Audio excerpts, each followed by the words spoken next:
Hello and welcome to Sports Nightly. Happy Monday. I'm Claire Dau alongside Alex Wilcox. Now, Alex, can you believe that it is playoffs this Friday for high school football teams I in can't Ohio? believe it. This season has just flown by. Of course, only 6 weeks, so it sort of makes sense that it's gone by faster. But yeah, playoffs already heating up. It's very exciting. Now, coming up tonight over the next half hour, we have a little bit of volleyball, some soccer, and of course, we're going to start with our Player of the Week. Let's take a look at that Charlie's Dodge Chrysler Jeep Ram Player of the Week poll. Now, this week's winner, as always, was voted on by you until noon today.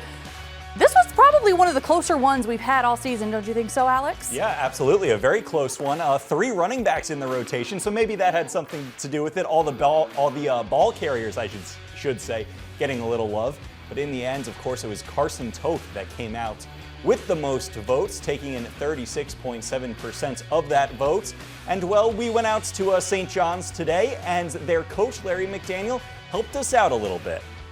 All right, this week's Charlie's Dodge Chrysler Jeep Ram Player of the Week, Carson Toth.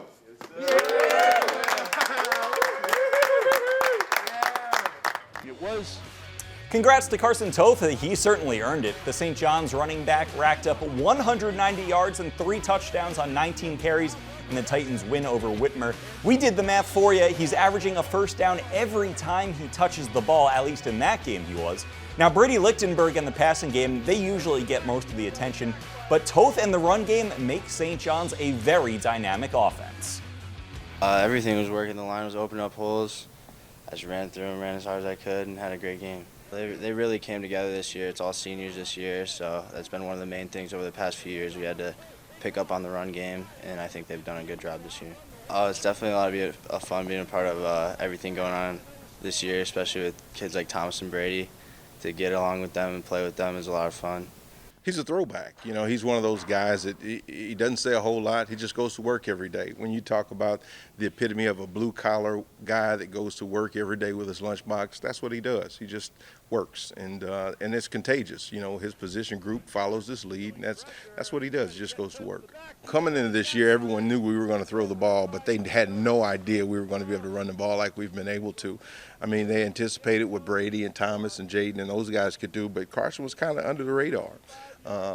And you know, obviously he's shown everything that he can do, and we just hope that we can keep the ball rolling. It's every coach's dream. You know, you want to have a balanced offensive attack just so people can't load the box if you're a running team only, or they can't spread you out if you're a passing team only. So it really has diversified our offense completely. And when you talk about just looking at where we came from 2 years ago to where we are now, it's light years from an offensive standpoint. So we couldn't be happier.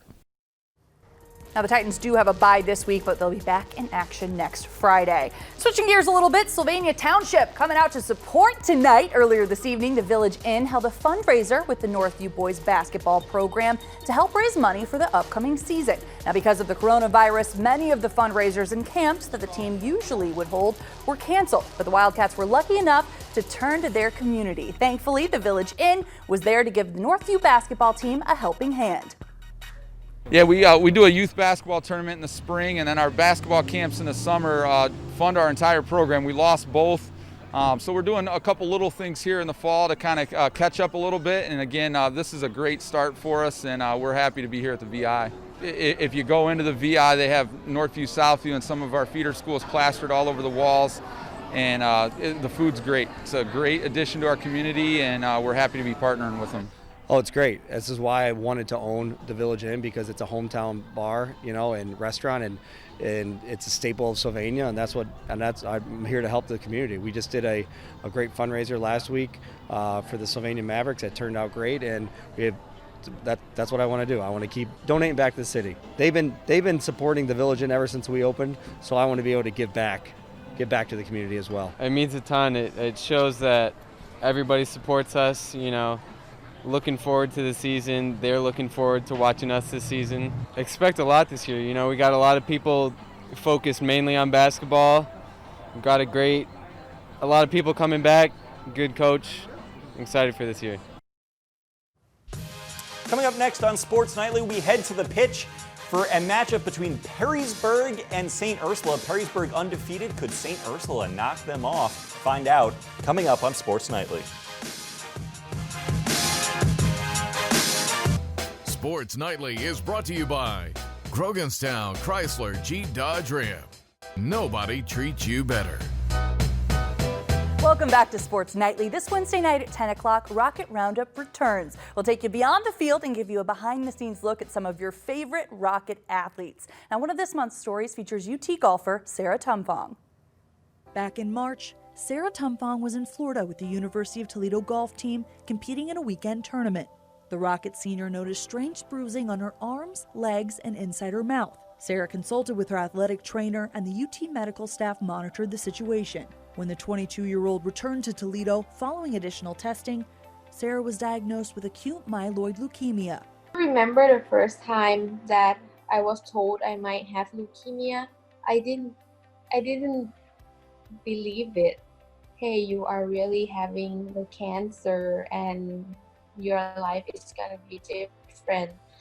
That was the first time I cried because I realized I have leukemia. But I got a lot of support from people from the university, and I feel like the time that I was down is really short compared to other people. Sarah was originally scheduled to have a bone marrow transplant at Cleveland Clinic, but because of insurance issues and with the COVID-19 pandemic heightening here in the U.S., Sarah was referred to a research hospital in Maryland, where she's currently receiving treatment after undergoing a successful bone marrow transplant in June. They think they can learn something and invent something from my case, and I feel like from being chosen, I get to help other people from whatever result I have to, and that's a blessing. I feel like I am not the one who is fighting. So after I get sick, I feel like so many people oh, you are such a fighter, blah blah blah, but I feel like I'm just a patient, and the one who is fighting is my team, the doctor. So I feel like there's nothing to worry, because even though you worry, you can't do anything. You just let the doctor do their work, She has handled it so beautifully over the grand scheme of things, and and her teammates, and it's cancer has such collateral damage. Having her mom here has been such a blessing. I don't know how we swung that, but she got here from Thailand, and has been here throughout the process. But her smile, her personality, just kind of her calm fight that she has about her has really helped other people continue to feed energy back towards her. Sarah attributes her overall positive demeanor and the way she approaches life to her experience on the golf course. I feel like when you play golf, you have to be very positive, because if you are not positive enough, you're gonna be eaten by the course or your score. But so last year, coach has teach me a lot about how to see when you are struggle, don't think negatively, just trying to find a chance. Just like how you hit it into a forest, just try to find a space that you can go through.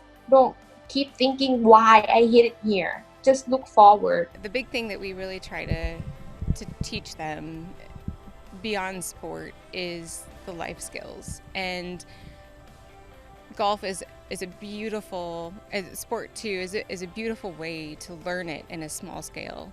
It's unpredictable. We don't know what weather we're going to get. We don't know how the ball is going to react. We don't know who we're going to get to play with, or who we're not going to get to play with, and throughout the day. So it's learning how to adjust, be mobile, and really focusing on what you can control, and that's your perspective. And also thinking about what can we do about it. So more of that positive problem solving, or what are the things that we do have, instead of thinking about what we didn't get or didn't have or didn't do, and thinking about the next try, the next time.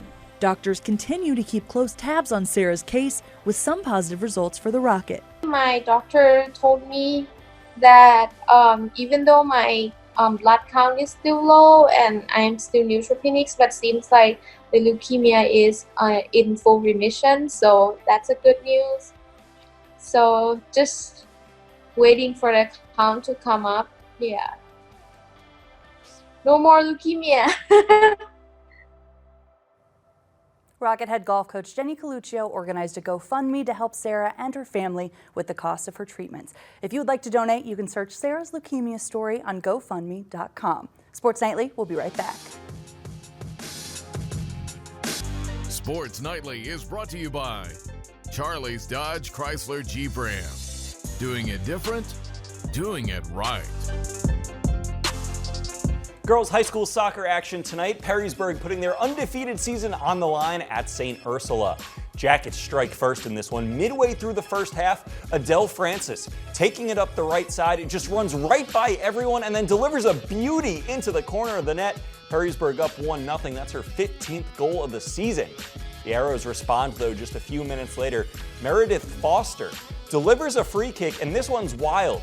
It gets bounced into the box and then just kind of sits there for a second. Samantha Wazinski cleans it up to tie the game up at 1.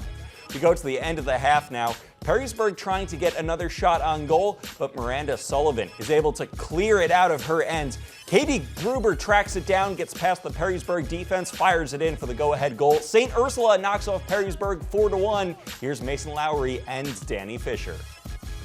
Well, that has to be one of the more surprising results in our area so far this soccer season. Not so much the fact that St. Ursula won. They're a really good side.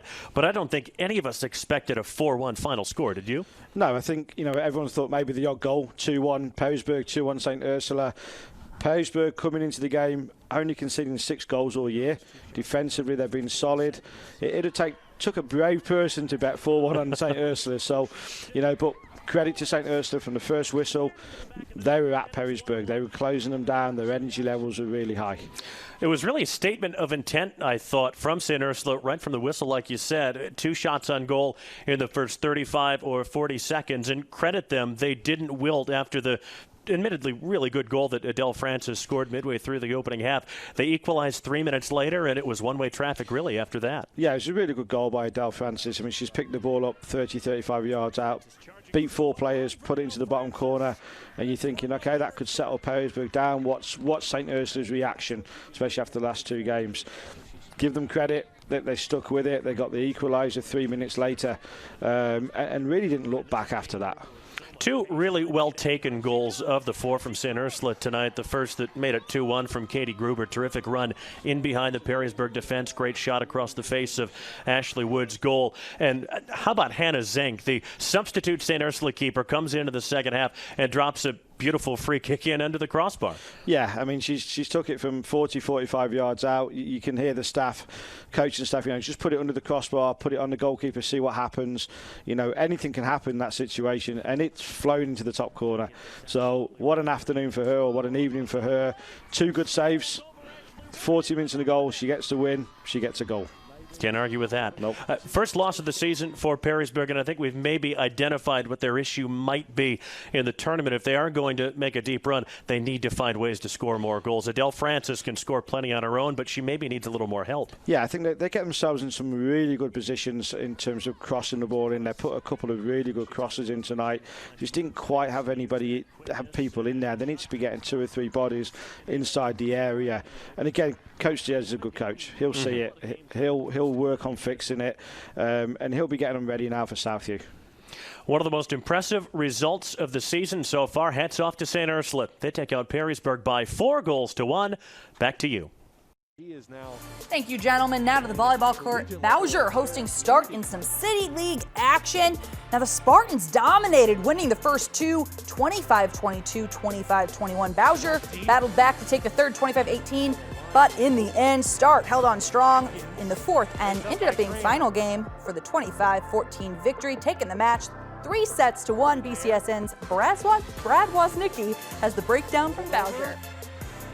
Thanks. Back out here at Bowsher High School, where tonight we saw the top two teams in the City League going head-to-head in just the second match of the season. This could likely be the first of 3 meetings between these two programs during the regular season. And as we begin with the Start Spartans, this is a team bringing back a bulk of their experience from a season ago, including 6 players that have been playing together since their 7th grade year. And they look like a team that had been playing together, the way they communicated well tonight, and also the way they did not get rattled late in this match after Bowsher battled back and took the 3rd set. And when you look at the Bowsher Rebels, this is a younger team than Stuart Jesse has had in years past. They graduated 8 seniors. They've got a couple of underclassmen leading the way on the outside. And Bowsher did not go away in this match, but tonight it was going to be the Start Spartans getting the job done with the way they closed it out in that 4th set. Spartans improving to 2-0 on the young season with this victory. But again, these two teams will see one another again. And remember, Bowsher is the defending City League champs. Looking forward to seeing how things play out between these two teams going forward as Start gets the road victory here tonight. Thank you, Brad. Coming up, it's the cherry on top of your Monday. Top 5 plays of the week. Sports Nightly. We'll be right back.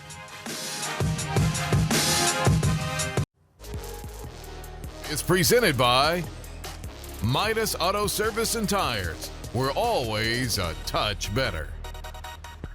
Let's get right to our top plays of the week. Top plays are brought to you by Midas. They'll tell you what needs fixing now and what can wait. Trust the Midas touch. Number 5, Battle of the Ding Dong Bell. Panthers punt the ball away. The only problem for the Panthers, they punted it right to Aiden Pratt. Pratt bounces to the outside, follows his blockers, and does the rest. Yellow Jackets go on to get the 44-0 shutout victory.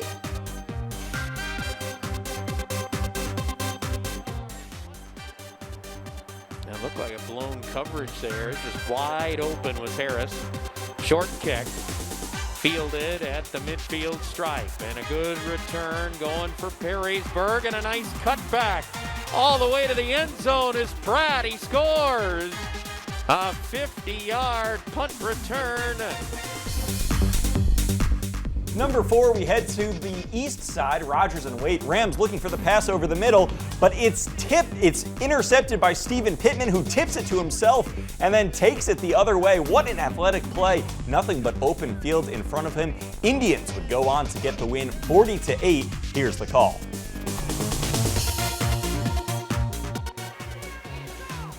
Man in motion, fake the handoff, and it is intercepted!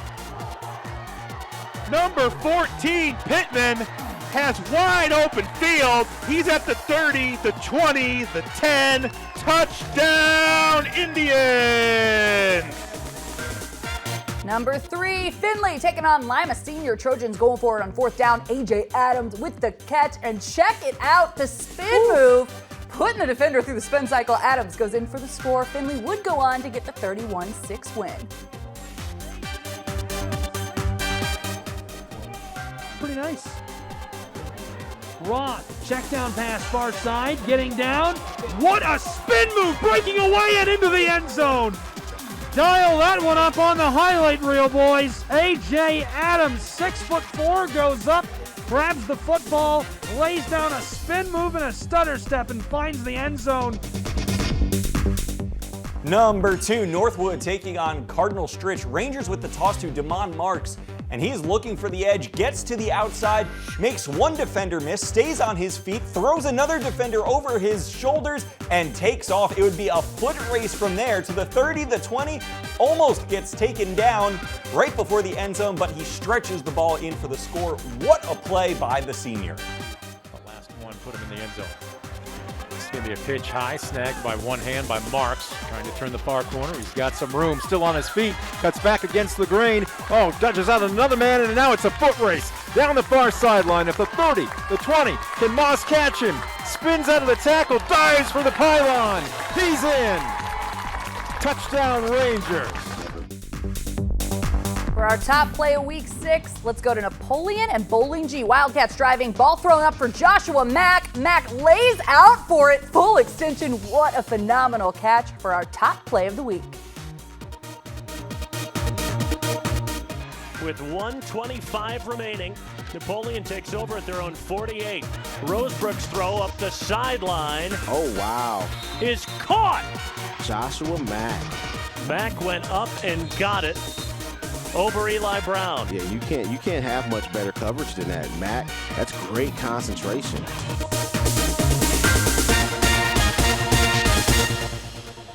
What a catch. Top 5 plays of the week is brought to you by Midas. From brakes to tires to oil to everything. Trust the Midas touch. We'll be right back. Now that about wraps the show up for us tonight. Now, Alex, you've been hopping around to all of these awesome football teams covering our player of the week. What's been your favorite part? I think just getting to know the kids that win the award. You know, we see them star on the football field, but then to actually get to talk to them for a little bit and get to know them, it's been really great. He'll have another one next Monday. He will see you then. Have a great night. We'll see you tomorrow.